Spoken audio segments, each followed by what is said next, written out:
Comparto esta videoclase sobre el módulo 5, denominado del Estado burocrático autoritario al proceso de reorganización nacional, que abarca el periodo que va entre 1966 y 1983. Lo primero que tienen que tener muy presente de este módulo es la definición conceptual del Estado burocrático autoritario. Es un concepto desarrollado por Guillermo O'Donnell, y que él justamente, como señala la tapa de su libro, se refiere a esta forma de gobierno como una que se extiende no solamente en Argentina, pero sí en nuestro país en el periodo entre 1966 y 1973. ¿Qué es lo que, como señala el autor, como puntos fundamentales de este Estado burocrático autoritario? Que plantea que existe un problema en la sociedad, ese problema es la política democrática liberal, tiene que ver con los partidos políticos, consideran que han afectado al funcionamiento del Estado y también con la participación de ciertos sectores en la política. Lo que se plantea como reemplazo es un Estado que se denomina autoritario porque es un estado militar, como ustedes saben, pero es también un estado de técnicos. Si bien ese estado va a ser encabezado por militares, hacia abajo está constituido por grupos que se incorporan, no señala Onganía por su pertenencia partidaria, sino por su formación técnica, que también va a tener todo un impacto en el ordenamiento de ese estado y que incluso en su módulo se señala genera ciertas adversidades. En relación también a que debe haber un estado con presidencia de lo político, con presidencia de los partidos políticos, un estado de técnicos, Onganía también plantea tres tiempos. El primer tiempo es el tiempo económico, señala él, donde se tiene que normalizar la economía argentina. El segundo es el social, donde por la normalización económica se va a alcanzar un periodo de paz social y recién se va a venir el advenimiento de la política y de la nueva participación política en términos de democracia. Recuerden que hay tres presidencias militares, la de Onganía, la de Livingston y la de Lanús. Para identificar la transición de Onganía y Livingston tienen que tener muy presente el impacto que tuvo el Cordobazo en 1969 y después de la salida de Lanús hacia el nuevo gobierno democrático deben tener presente todo el debate que se genera en torno a la restitución del partido peronista como un partido político admitido de participar en las elecciones. Así, después de estas presidencias, se arriba a la tercera presidencia de Perón. Acuérdense que hay un leve periodo en que asume Héctor Cámpora como presidente en 1973, y la presidencia de Perón está marcada por los siguientes acontecimientos. En primer lugar, por el masacre de Ezeiza, cuando se da ya su retorno en junio de 1973, y que es cuando se va a dar la discusión de cuál es el verdadero peronismo, ¿no? Recuerden que va a ser un problema a partir de este momento porque Perón desde el exilio va a apoyar a diferentes corrientes del peronismo, algunas más de derecha, otras de izquierda, otras corrientes armadas. Entonces, cuando él esté presente en la Argentina, se va a generar este conflicto de a quién apoya verdaderamente Perón. En ese contexto, después de la masacre de Ezeiza, después del asesinato de Rucci, que se lo considera como uno de los principales organizadores de la misma, es que se produce la organización de la AAA. Tienen que tener muy en cuenta que la AAA entonces es una organización paraestatal, paramilitar, de derecha, que se constituye dentro del peronismo previo al golpe de Estado y que tiene una clara función que la tienen que poder identificar, que es terminar con, se señalaba desde la AAA, las infiltraciones del marxismo en el peronismo, pero que después va a tener un espectro mucho más amplio. Después entonces viene ya la presidencia de Perón, que es muy cortita, entre 1973 y julio de 1974, cuando él muere. La presidencia de Estela Martínez de Perón entre 1974 y 1976, recuerden que está muy marcada por la fuerte presencia de López Rega como ministro de Bienestar Social y porque ya hay claramente, se evidencian dos procesos. Por un lado, una situación de clara descomposición política y social.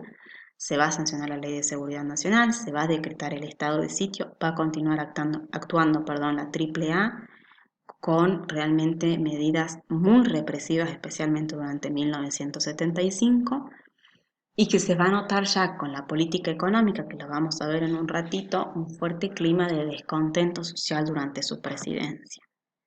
Es así como se arriba al denominado proceso de reorganización nacional, que es la última dictadura militar de la Argentina, que se extendió entre 1976 y 1983. ¿Qué es lo fundamental que tienen que tener en lo político? Así como en el anterior golpe de Estado de 1966 se trata de establecer un nuevo orden político, un Estado burocrático autoritario, en este momento también. Se plantea un gobierno colegiado, encabezado por una junta militar. Se plantea incluso un ordenamiento institucional nuevo, porque por encima de la Constitución se establecen las actas y los estatutos que son emanados de la misma Junta Militar, y por supuesto que se va a disolver el Congreso, se van a reemplazar a los gobernadores y se va a intervenir también la Corte de Justicia. Estos son los 4 representantes de ese gobierno colegiado que asumen la cabeza del mismo, van a ser Videla, Viola, Galtieri y Vignone, y recuerden que en su módulo ustedes tienen perfectamente señalados cuáles son las características de cada uno de estos gobiernos, ¿no? Como Videla intenta preparar una salida política donde haya una participación de los militares, Viola se caracteriza por un momento de mayor apertura en lo político, y recuerden que ya con Galtieri es como este proceso ya de finalización de este gobierno militar que tiene esta medida tan cuestionada como fue el presentarse en las guerras de Malvinas. Y finalmente ya la descomposición y la transición con Vignone.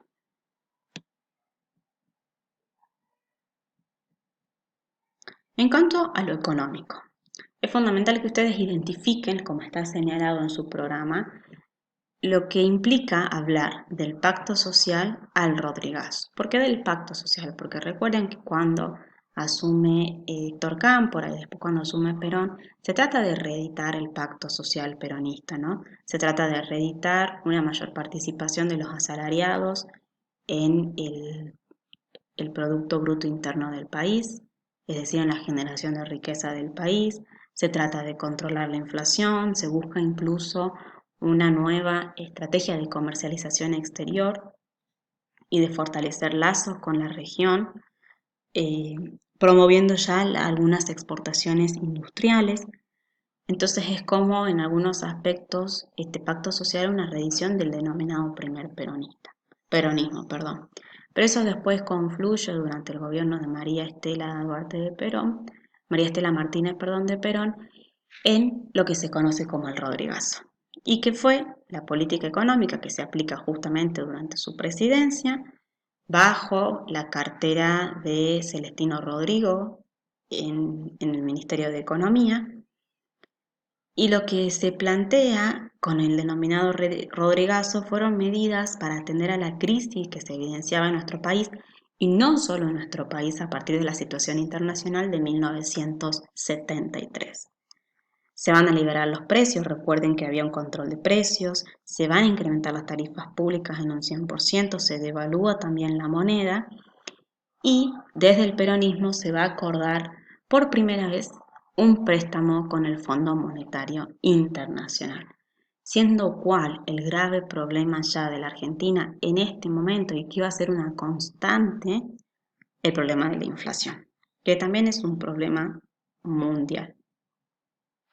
Después tenemos ya la política económica de Martínez de Hoz. Es fundamental que ustedes identifiquen todos estos aspectos de esa política económica. ¿Por qué se señala como una política neoliberal? Hay una concepción de que el Estado tiene que participar, pero ¿desde qué lugar participa el Estado? Sin lugar a dudas, desde una función subsidiaria y muy diferente a la que había tenido durante muchos de los gobiernos anteriores. Y es así que este Estado va a promover las siguientes políticas económicas. En primer lugar, una reforma financiera. Recuerden que se van a liberar las tasas de interés y esto en realidad va a convergir en altas tasas de interés que, si bien favorecen que se inviertan en los bancos, se invierta dinero porque genera altas tasas de interés, también encarece enormemente la posibilidad, por ejemplo, de contraer un préstamo, con lo cual afecta a gran parte de la población tener elevadas tasas de interés. Por otro lado, en cuanto a lo cambiario, en un primer lugar se trata de liberalizar el mercado cambiario. Cuando se ve que eso no funciona, se propone la conocida tablita cambiaria entre 1978 y 1979, que era en realidad una anticipación de las devaluaciones, pero justamente se buscaba dar estabilidad al peso nacional, porque eran devaluaciones anticipadas. Es un momento de gran crecimiento del endeudamiento externo, caída del salario real, nuevos créditos con el Fondo Monetario Internacional, donde a la vez se toman medidas como la eliminación de las retenciones a las exportaciones, primero se reducen y después se elevan, y donde también lo que se busca es ampliar la competencia bajo esta perspectiva neoliberal, y entonces hay una importante reducción arancelaria a algunas importaciones, pero también un régimen de promoción a ciertas industrias. Y es por esto que se puede observar que, si bien se ve afectada la industria, no es toda la industria, sino que hay sectores industriales que muestran una alta concentración. Y finalmente termina el gobierno de Martínez de Oz cuando el nivel de endeudamiento de los privados era tan alto que como única salida se llega a la tan cuestionada estatización de la deuda externa privada. ¿Cuál es el resultado de esta política económica? Que no se puede regular la inflación, que era un problema ya importantísimo en la Argentina. Hay un importante crecimiento del desempleo, como les decía, se da un proceso de concentración en la industria y finalmente se termina en la recesión de 1981. Y para terminar con este módulo, recuerden la importancia que tuvo el movimiento de los derechos humanos. Para entender el movimiento de los derechos humanos tenemos que tener en cuenta que la última dictadura militar se caracterizó por una violación sistemática, estatal e inusitada de los derechos humanos, por eso se habla de terrorismo de Estado, que es cuando se desarrolla también la figura del desaparecido con toda la carga que tiene nuestro país y que como justificación, por decirlo de alguna manera, se planteaba desde el gobierno que se encontraba en una guerra no convencional, ¿no? Y que como se estaba combatiendo un enemigo interno, las medidas por eso se maximizaban. En un principio hubo un silencio generalizado, sobre todo de los partidos políticos, del sindicalismo, de la iglesia, y en realidad no solo de la iglesia católica, y de un sector de la iglesia, porque también había todo un sector que comenzó a denunciar junto a los movimientos de derechos humanos, y por eso es muy relevante que ustedes identifiquen también la acción fundamental que tuvieron en este momento todos los organismos del movimiento de derechos humanos, que quizás el más conocido para nosotros es el de Madres y Abuelas de Plaza de Mayo, y después la actuación que tuvo también en medio de la dictadura denunciando lo que sucedía, la Convención Interamericana de Derechos Humanos. Muchas gracias, espero que esta videoclase sea de utilidad para la comprensión del módulo.